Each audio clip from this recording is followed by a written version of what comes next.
À partir de 1993, j'ai décidé d'avoir une unité de fabrication.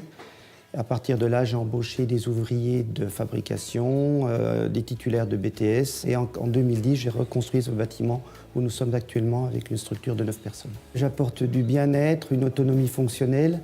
Je leur rends une indépendance fonctionnelle à travers un appareillage prothétique, un traitement à travers un appareillage d'une scoliose, un positionnement à travers l'appareillage d'un enfant handicapé.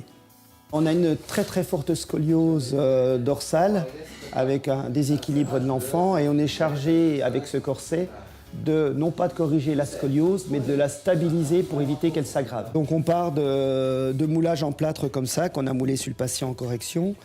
Une fois qu'on a démoulé cet appareillage, voilà, on a une forme en mousse polyuréthane. Mes partenaires de travail sont essentiellement les centres hospitaliers, les centres de rééducation et les gens qui viennent spontanément avec une prescription médicale dans notre cabinet afin de réaliser un appareillage. Au niveau du personnel, on a plusieurs types de personnel qui évoluent dans l'entreprise. Alors, on a la partie secrétariat, on a des secrétaires qui sont chargés de toutes les prises en charge sécurité sociale. La relation avec la clientèle, on a des ouvriers de fabrication issus de tous les domaines d'activité, hein, puisqu'en fait le recrutement est quand même difficile dans notre profession.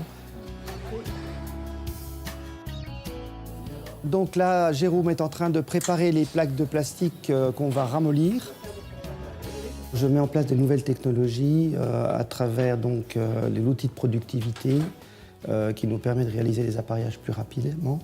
Et également, nous sommes à la recherche de matériel de capture 3D pour réaliser des formes directement issues de la CFAO. Et après, peut-être installer un robot qui fabriquera directement ces formes, plutôt que d'utiliser actuellement le moulage plâtre classique. Les relations avec la Banque Populaire, elles sont très simples. Il y a un grand climat de confiance qui s'établit avec eux.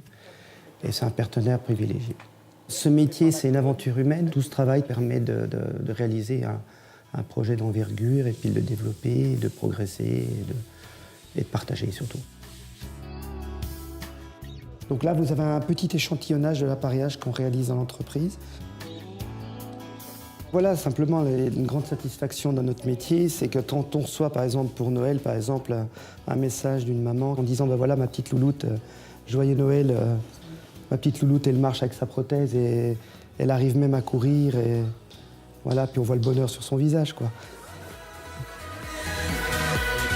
Allez, mon préféré. C'est bon, on peut y aller.